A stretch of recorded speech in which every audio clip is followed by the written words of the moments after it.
show starts in 3, 2, 1, go.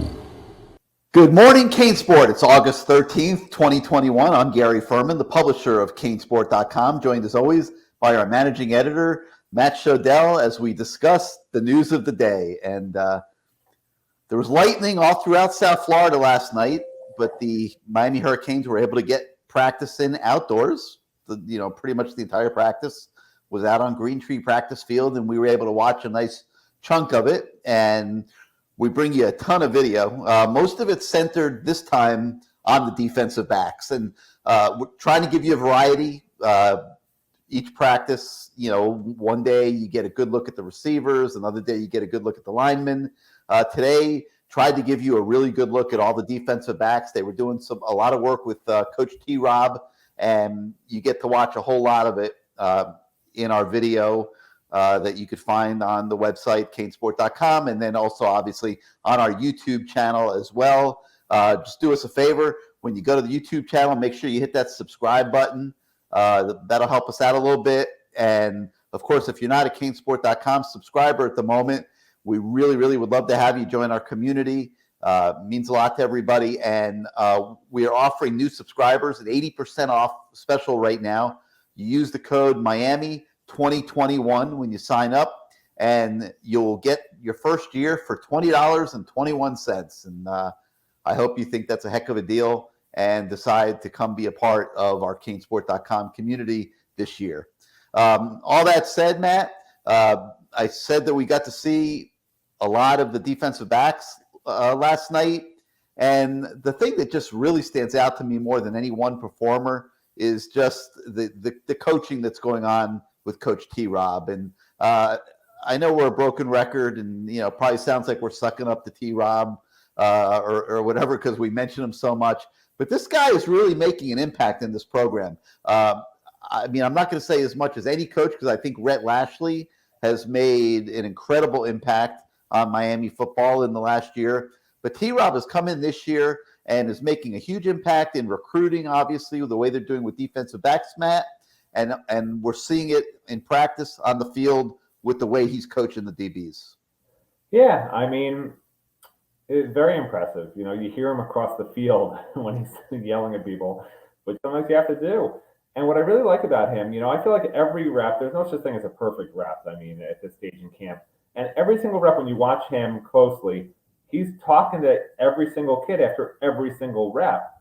If every position coach did that, this team would be much better off. And I hope that some of the other coaches sort of, take that to heart, because that's what coaching is. Coaching isn't just standing there throwing balls at guys, watch them either catch or drop it and then move on to the next guy. Coaching is you do that and you see how they attack each other. You give them hints on what they're supposed to do. You give them just general tips on how to be explosive. Whatever it is, there's always something to correct. And I love that about him. Great recruiter, great coach. Super impressed with T-Rob. I don't know about you. I would take a job for $500,000 a year or so to throw balls at guys and not have to do a lot of coaching. That's a pretty good gig if you can get it. But yeah, like he is. He's always instructing. I get a kick out of him, honestly. He calls everybody young fella. Good job, young fella. Then the next guy goes, all right, young fella. Pad level, young fella. Everybody's a young fella, and they are all young fellas. So it's not. I guess he's being pretty accurate. But yes, a lot of hands-on coaching. And if somebody does something wrong, he's right in their face, really, to correct it. And he makes no bones about that. He expects to see it right the next time. Throws in some colorful language every now and then. Didn't have time to edit the video. T-Rob, we apologize for that. Hope it's okay. I think it does show his passion, and it's fine. But it was fun getting an opportunity up close to watch the DBs tonight with T-Rob, and I hope everybody takes the time to watch the video because you'll really feel like you're out on the practice field with them, and that's our goal. All right, so practice last night, a lot of coverage that we were bringing you. Manny Diaz spoke to us for pretty extended time last night and gave us some insight into just what he's seeing in practice and what he's thinking. he talked about 8 more days, Matt. They have 8 more days of training camp. And then it's going to be all about Alabama. And he talked about how important those 8 days are for guys that are trying to make position moves, for freshmen that are trying to show the coaches that they can be a part of the team this year in terms of guys counted on game day, guys that are going to travel to road games. So it's 8 days and counting. They have a scrimmage Sunday, and you get the sense, Matt, that it's nut crunching time now. It's getting serious out there. Yeah, I mean, it's serious when they tell the media you can't come out for a few days in a row, and we can't come out Friday, Saturday, or Sunday. So they're keeping it in lockdown. They're trying to figure out what they have, what they don't have, what they who can go where, and this and that. But Sunday scrimmage is going to be very important. We'll get some feedback afterwards, but we're not going to be able to watch. But I think that's as big a scrimmage as they're going to have this fall, because that's really going to set up the depth chart for the following week, which is the week before basically they go into Alabama prep week.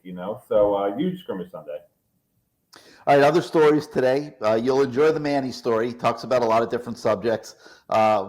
We've got a story on Charleston Rambo, and he was a kid that just in like a 5-minute interview, I decided I really like. And we have a few days that we're not going to be at practice. I'm going to find out who's representing Charleston Rambo and see if we can work out some type of NIL arrangement with him for CaneSport, because I was really impressed with his interview today. And he said a lot. He was like a little intellectual and gave some good insights and stuff. And those are the kind of kids that in this age of NIL that we would love to affiliate with. And I would love to see Charleston Rambo be part of our CaneSport team. And Charleston, if you're watching, I'm going to be dialing up your marketing agent here in the next few days, try to figure out something that we can do with you at CaneSport.com, because really liked what we saw tonight. So we got Charleston Rambo. Then we have a story with actually a guy that's already a member of our CaneSport NIL team, and that's Tyreek Stevenson. His blog at CaneSport will start the week after next, and then he'll be blogging on CaneSport every week, and we're looking forward to that, obviously. Another just really impressive, well-spoken, mature kid, and gave a lot of insight into what's going on with him. The coaches are this was kind of a surprise, actually. They're working him in the slot, Matt. And, when he came here from Georgia, we thought it was to be almost exclusively an outside cornerback, and that was the main reason that he was making the move. But he told us tonight that he's actually getting a lot of work in the slot as well, because that's where his experience is in games. And my guess is Manny Diaz, with Alabama on the schedule opening day, I'm not sure who Alabama is going to be lining up in that position, whether it's the Ajay Hall kid that's been an absolute freak in their camp, and or who the receiver is that's going to be in the slot for them. But they obviously think that they need Tyreek Stevenson on that guy, and they're working him in the slot as well. So I thought that was pretty interesting. Yeah, I mean, I've been talking to some other reporters about this. I mean, it's not like the Georgia coaches were stupid and just for no reason put Tyreek Stevenson at nickel. Good point. Like, you put this guy, he's a 210-pound cornerback. I mean, he's a guy who should be covering, like, when you have a top Travis Kelce type tight end type deal, that's the guy you put Tyreek Stevenson on. So every game is going to be different. If there's a game where it's just a bunch of short wide receivers, he's going to be at nickel. If there's a physical wide receiver that's a go-to threat for a team, he'll be on that guy outside. Like, I think, there was a little bit of a misnomer for Tyreek. Like when he came to Miami, like he was being used out of position at Georgia. No, that's really probably where he belongs. I mean, like we talked about in one of the Good Morning episodes that we saw Rambo and Harley and these fast receivers running by him by 1 or 2 steps down the field. Like he's not built to guard 4-3, 5, 4, 4, 2 wide receivers that are going to make a move and go past him down the field. He's not fast enough for that. At 200 pounds, he's just not. So this is where he should be. Kudos to coaches for not just doing what the kid wants them to do and leave him on the boundary the entire game. He needs to be at nickel, and that's where he's going to be quite a bit, it sounds like. Yeah, and the truth is, when you look at it, I mean, I thought you just made a just absolutely phenomenal point when you mentioned the Georgia coaches, and yeah, like Kirby Smart is a really good defensive back coach. Like that's his forte, and if he made Tyreek Stevenson a slot corner, it was for a reason. And so aside from maybe using him at what he does best, uh, it also is a valuable weapon in game planning. Like you said, like some weeks the best receivers are going to be on the outside. Some weeks the best receiver is going to be on the inside. Tyreek's a little bit of a bigger corner. Maybe that gives him the capability of jamming a smaller guy and knocking him off his route and things like that. So it gives Manny Diaz some flexibility in his game planning. So I thought that was an interesting revelation tonight. But a pretty good one. So we've got that story for you on the website. Also, a story with Cam Harris, another kid very impressed with. Man, do we have room to do something NIL with Cam too? We got to figure that, because his story is phenomenal if you think about it, and he's like a workout freak. Like he's a guy like becoming known all around the nation as like this workout warrior. Like maybe we could do like the Cam Harris workout. Like some Cam Harris workout tapes or something for everybody. You gonna work out with him? I mean, what are you gonna? That'd be great. Yeah, Cam Harris workout with Feely. That's perfect. Well, I mean, they have the Pelotons and all that stuff. Like maybe people would, that's actually a decent idea to have the Cam Harris workout and film him giving the fans a good workout session. I love it.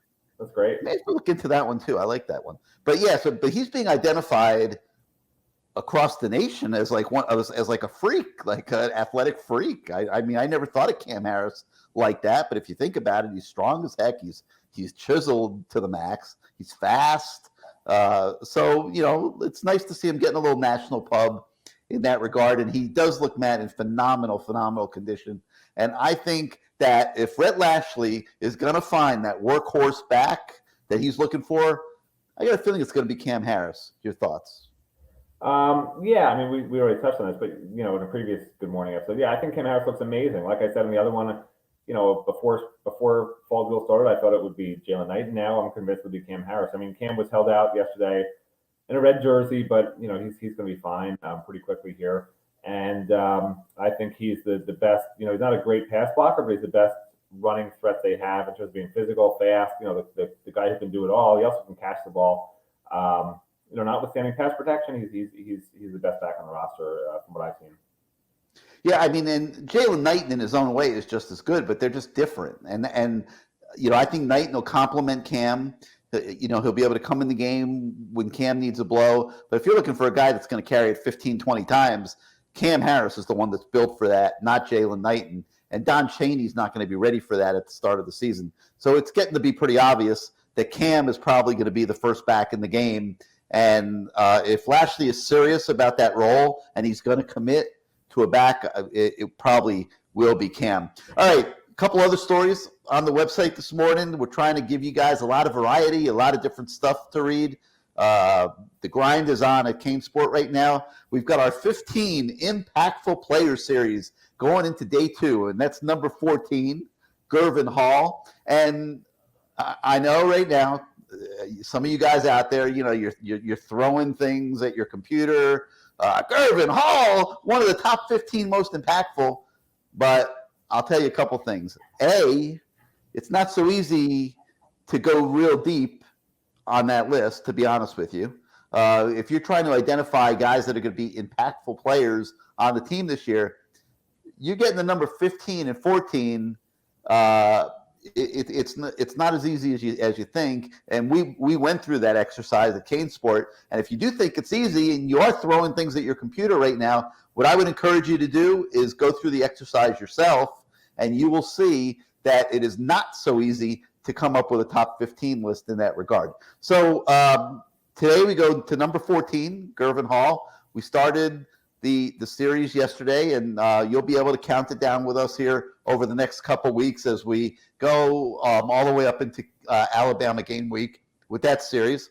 And then we also take a pause this morning and talk about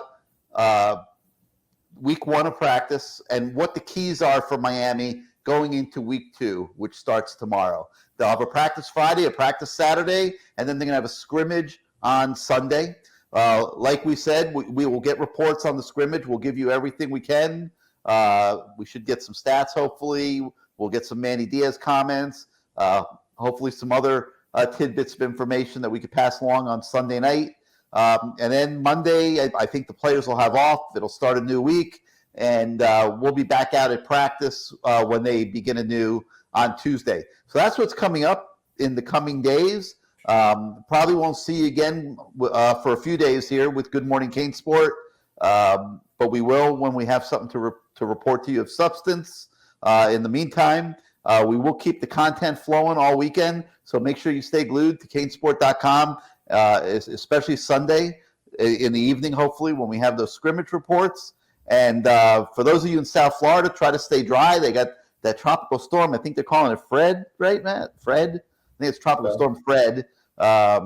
Hopefully it's not going to be too bad. They say it's a weak storm. That's the meteorologist report. My guess is they'll be having practice in the indoor practice facility this weekend because it probably will be raining a little bit in Coral Gables. But everybody stay safe, stay dry, and we'll be at you all weekend with reports, and then we'll see you again next week on Good Morning CaneSport. So for Matt Shodell, I'm Gary Ferman. Everybody have a great weekend, and thank you for joining us. We'll see you next time.